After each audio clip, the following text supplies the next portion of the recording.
Hello and welcome to the Headache Doctor Podcast. I'm Dr. Taves, joined again by Dr. Storsbach. As always, it's our mission to educate and empower everyone with headaches and migraines so that you can break free from a life of fear and dependence and thrive in everything you do.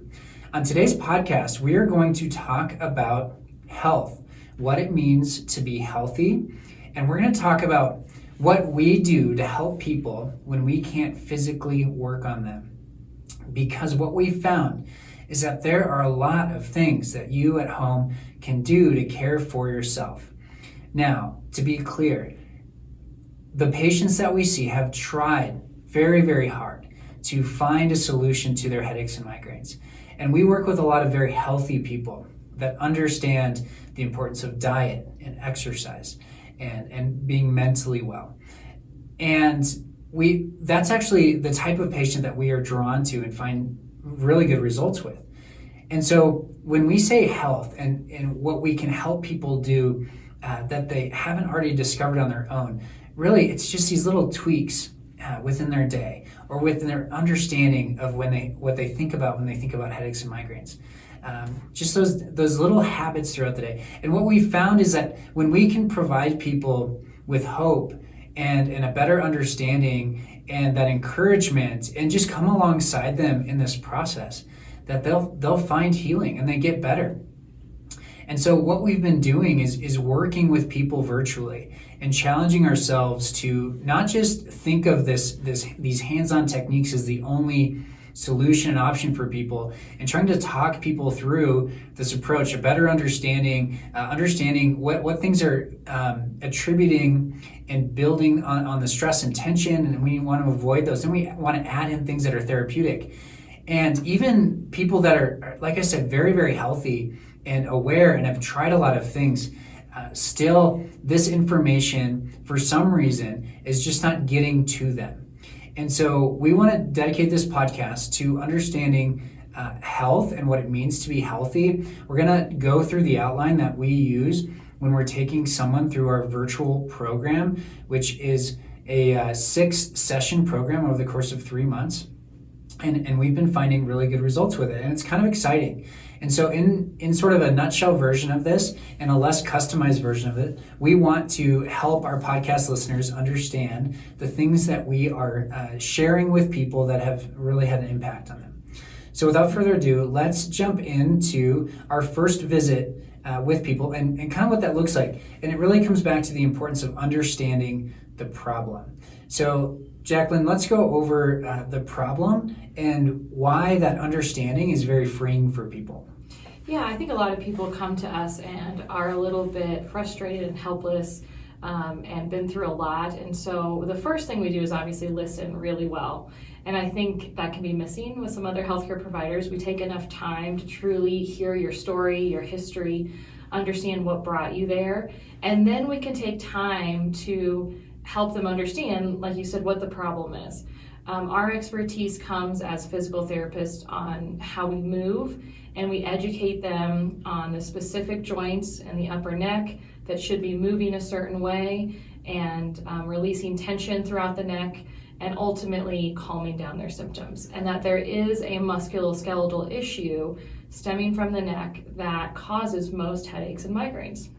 And for some reason, this is just not common knowledge. A lot of people are like intuitively know it's their neck, but no one's ever really explained it to them like we do or helped them understand that there is a cause and therefore a solution. It's not just something to be managed. And that's, we just take that whole first visit to really understand also the difference between triggers and a cause. A lot of people will chase triggers for quite a while. They'll have journaled, and like you said, a lot of our patients are motivated. They want to know what the solution is, what can they do on their own. So they're, watching the weather and they're watching their diet and all these things, and they absolutely play a huge impact, and there's a lot we can control there. But a trigger is different than a cause, and so we still need to be addressing the underlying issue in their neck. Yeah, absolutely. There's a few things that misunderstanding the cause does, and you talked about triggers. A lot of people we work with are paralyzed because they are going through life avoiding triggers. And it's this mentality of my body's broken and it's just not resilient. And I have no other option but just to avoid XYZ. And that sort of weakens them mentally, physically, and they're fearful. They're fearful about the environment they're in. They're fearful about exposing themselves to the trigger, to weather, to the next cycle they have, their hormones changing, and they're going through life kind of paralyzed, handicapped, because they're associating these triggers with the cause and thinking as long as I expose myself to that trigger, I'm going to get a migraine. Like there's just no way around it. Mm-hmm. So understanding the cause itself as a neck problem, a jaw problem, shoulder tension in these areas that builds up, leads to a pain signal that's perceived as our brain is coming from the head or the face, and then can also be misunderstood as nausea, sensitivities to lights and sounds, or visual disturbance. And we know that because we treat it all the time. Everyone, like nearly everyone we see, has been diagnosed with migraines. That is overwhelmingly the majority of people that we see. And the majority of those people have those symptoms. And we treat the neck and they will improve. So when it comes to understanding that there's just so much freedom in that. People with that first visit, if we do nothing else but just show them that. So this week I've had a few virtual visits with people, initial visits, and just having someone turn their head, look up and down, side to side, and being able to catch, like when you side bend, did you notice how this happened? How all of your motion came from the mid portion of the neck? And did that just feel tight? Did it just feel off? Well, I want you to rest assured that is not normal. That's not what we should expect the neck to feel like. And you've gone through life feeling that, but I don't want you to think that that's just how it has to feel. And here's what we're going to do to help correct that. There's so much freedom in that because it validates you thinking that you have a neck problem. It addresses the cause, and it's not talking about triggers, and it's actually giving you hope that we can get out of this life of just feeling paralyzed. So understanding the problem is the first step in our process, but it's the first step of feeling healthier again. And so without even touching someone's neck, being able to evaluate it with a hands-on approach or treat it, that's very, very valuable for people. And I hope that's, for people that listen to this podcast, I hope that's been valuable for you. Mm-hmm. So outside of that, we understand the problem, and then from there we work into what's going to be therapeutic or what's going to be aggravating throughout the day. And just simple things can be sort of very enlightening for people. So let's walk through like work, daily activities, what things we typically recommend to people. Mm-hmm. We give a lot of people our headache tracker, so that just kind of gives them an outline of when their headaches might be coming on. It might cue them on to a pattern. And then we can just really talk to them about, what does your everyday look like? What are you doing repeatedly? Because we all have habits. We're routine people, and we'll kind of do the same things over and over again. For example, you might wake up and always feed your dog the same way and bend over and feel a head rush. Well, there's ways that we can talk about either raising the dog food or squatting properly, little simple things that maybe someone just hadn't thought of before. And we can just break down the entire day, driving position, work position. How often are you going on a walk? What do you do when you blow dry your hair? I mean, all sorts of things that we can really dive into and make sure what's happening to your body physically during the day, and what can we do to give you the most success. Yeah. Just today, I had a patient come in who, her left shoulder was really tight, painful. She was having trouble sleeping. And so I worked through it, got it to calm down a bit. And then as she was leaving, she takes her purse, puts a strap around her left shoulder. And I said, okay, stop. Look at what you're asking your left shoulder to do now. And it was shrugged up, so she was automatically sort of like asking that muscle to do something that it wasn't going to want to do. And it was just, think about that habit. Think about how many times a day you put your per strap on your left side. And let's change that. And actually today, different scenario. A lady had a migraine a couple weeks ago, and left side again. And her left side is just inflamed, very irritated, and sore. And she said that her migraine onset was after a week of being with her grandkids. And she was talking through her week with her grandkids and was asking her questions.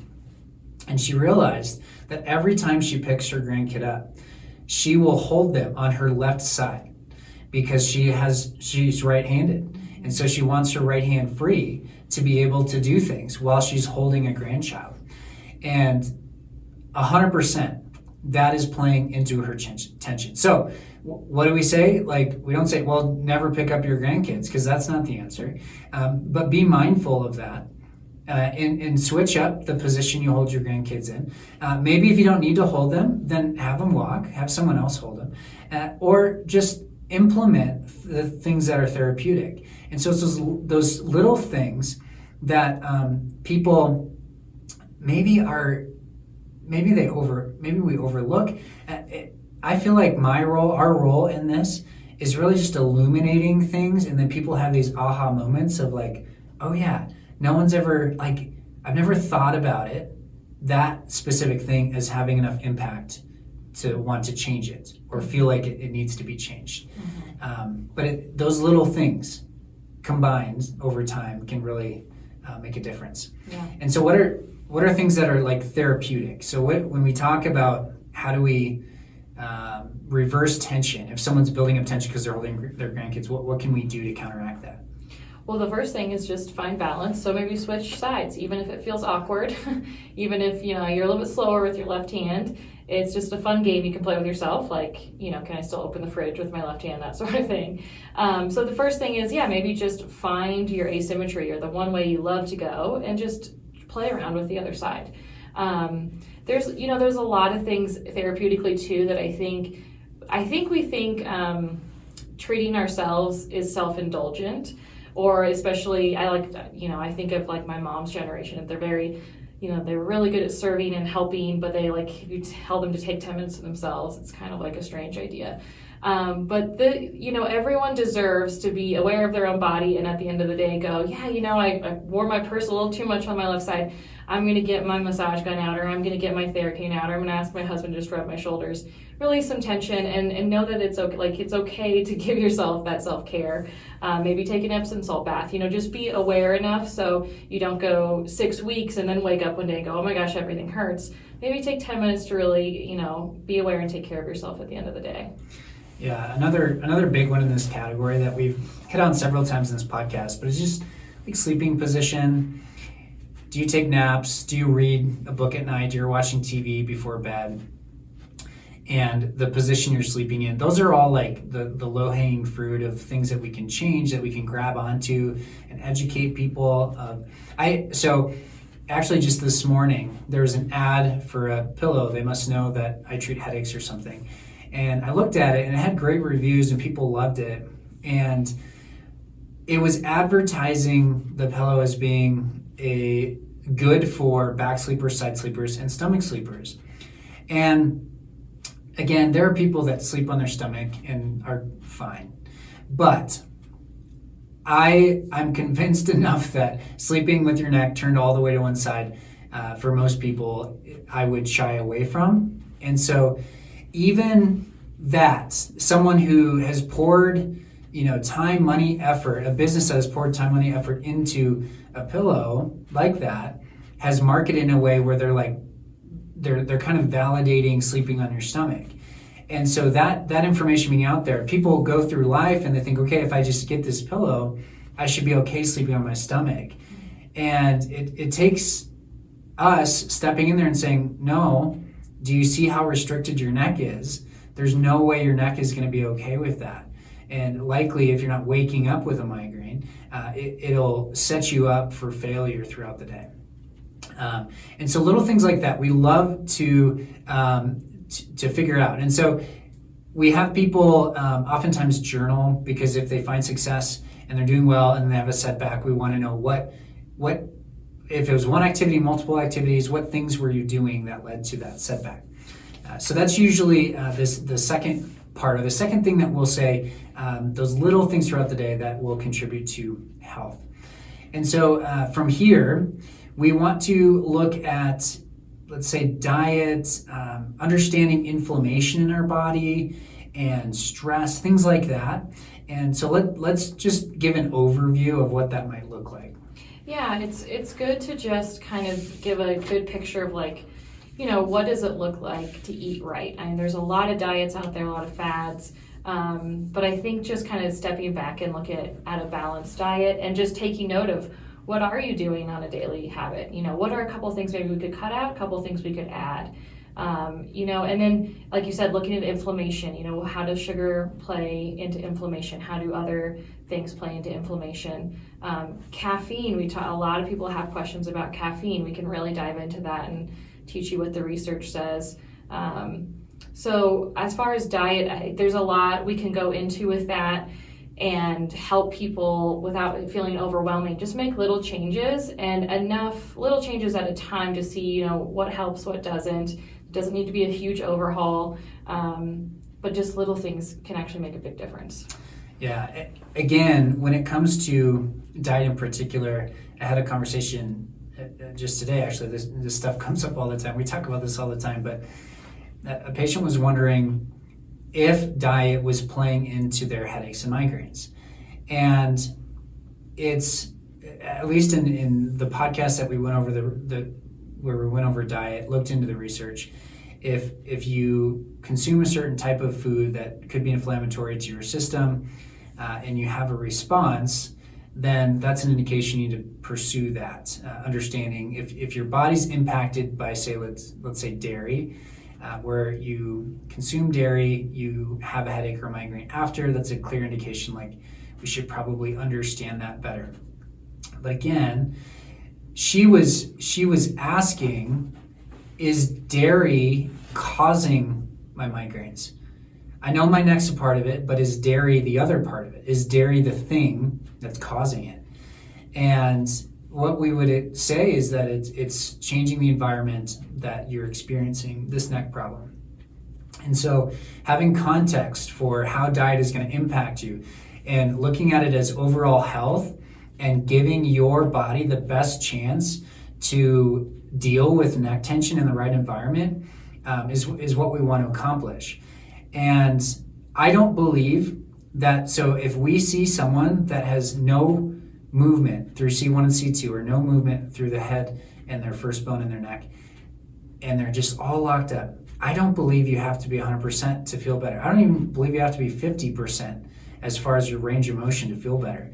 I've worked with people that their actual range of motion might not improve all that much, but because we've been able to educate them, change their mindset, give them hope that they can manage this, and they have a proper understanding and can take in control of those other things, and then we're able to help come alongside and get their body to relax, improve their posture, things like that, then they're not in pain. And so thinking, well, oh man, I would love this treatment, but since I can't see these people, I just kind of have to live with it, or I have to find someone that does this specific thing.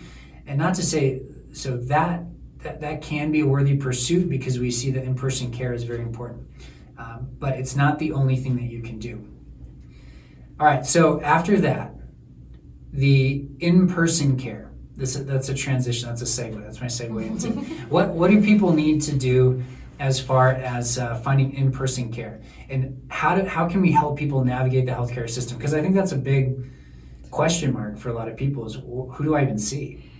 Absolutely. A lot of our patients have already seen neurologists and doctors, and maybe even other PTs and acupuncturists, and they're still searching. And then we do have some people who, we might be one of the first people we see virtually, and they're trying to find somebody in their area.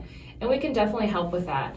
I think the first thing is to remember, if you go to see a doctor or neurologist, their lens will be more pharmaceutical based. So it depends on what your goals are. Medications, of course, have a role, and they can help with pain and some symptoms, but they're not treating the underlying cause. So if you're already a person that wants to find maybe more of a natural approach or get to the bottom of it without medication, don't be disappointed when you go to your doctor and that's kind of their first line of defense. Now, there's other providers out there, other wonderful PTs that might have some good hands-on work and enough education and are really good at motivational interviewing and things. Those are people we want you to get into the hands of for sure in your area. We always need to remember though that like not every PT is created equal, not every chiropractor is created equal, etc. And so if say you've tried physical therapy in the past and you're kind of reluctant this time because we're PTs, just keep an open mind because every provider will bring something a little different to the table. The other thing is we get the question about Botox. Is Botox something I should do? Who would I see? A lot of neurologists will implement or inject Botox. As far as I have seen since I've been here, again, it is not a long-term fix. It is definitely more invasive, and so let's try to get you in the hands of either a good PT, someone working with us virtually, maybe an acupuncturist or massage therapist that can address more underlying causes rather than mask things with symptoms. Yeah. So I'm gonna say that in the coming up on 4 years now that from the time I started Novera, I've built connections. I've tried to reach out to the providers in the area, and what I've found is the providers. Now, this isn't like, I don't want to paint with too broad of a brush, but the people that really care and are excited and finding results with their patients are typically working in a model that does not work with insurance. And I had a feeling that was the case when I opened my clinic, and I had a feel of healthcare and how insurance was driving things. But it's just been confirmed over and over again that these providers that I get excited about, and I'm scheduling because I want to see them and I want them to evaluate me and see if they find something. They don't work with insurance companies because for whatever motive or whatever reason, which we don't have time to go into, generally the type of healthcare that you want and are looking for to feel healthy, and providers that understand what that means to be healthy are generally stepping out of the traditional in-network model. Now, if you can find them in-network, great, because I'm not going to be just an anti-insurance person because you pay a lot for your premiums and you want to be able to use that. But don't hold tightly to insurance and in-network. And we have people that come see us and they say, okay, well, you're a physical therapist, so I'm going to find a physical therapist in network. I guess my recommendation is don't do that. If you find someone that you like and really helps you, just stick with them and trust them. And honestly, if you're paying them directly, it means they're very motivated to help you be healthy. And I think that's a great thing. And that's why we stand behind our model, and we feel like it really forces us. I'll say this, if we were an in-network clinic, I don't think I would do this podcast. I'm not sure I would. Because the way we market, the way we set things up, and how we practice is just catering to the insurance model. And so stepping outside of that, I knew that I would be forced to do things like this, which is trying as hard as I can to help people understand this problem and get them healthy. And so I would say that would be my one big recommendation for that. Yeah. All right. So anything else? I mean, I guess the one thing is goal making, goal setting. Mm-hmm. Yeah, you want to touch on that? Yeah, I was just going to say, like, the wonderful thing about this virtual visit that we can really follow you every couple of weeks is that we're constantly making goals that are specific and attainable, and then keeping you accountable through every step of it. It's very easy to have a goal and then say, okay, you're on your own, good luck. And I mean, I'm the same way. I would start out maybe really strong the first few days, and then life happens, and you don't really have anyone at the end of the 2 weeks to check in or ask, and so you're just not as motivated. And I just think that this program is so good at making sure that you're continually meeting these goals, making new habits, having somebody in your corner, cheering you on, keeping you accountable, that is really invaluable. Yeah. Yeah. So we are, we're rolling out, I guess, we've been working virtually with people for, I guess, since COVID started now. So for about 2 years. And we've developed this program as like, hey, there's more we can do. There's more we can do. And so we have leaned into this, and we're excited about it. If you are someone that has not reached out to us or worked with us virtually, please do. This is something that we feel confident in that will be helpful for you. And so we want you to reach out. That's through our website. That's calling the office, talking to Bria or Jess, who will be at the front desk while Bria's off getting married. But we appreciate all you listeners. And if you enjoy this podcast and you like what we're doing, please give us a 5-star review wherever you listen to podcasts. As always, it's our mission to educate and empower everyone with headaches and migraines so that you can break free from a life of fear and dependence and thrive in everything you do. Thanks for listening.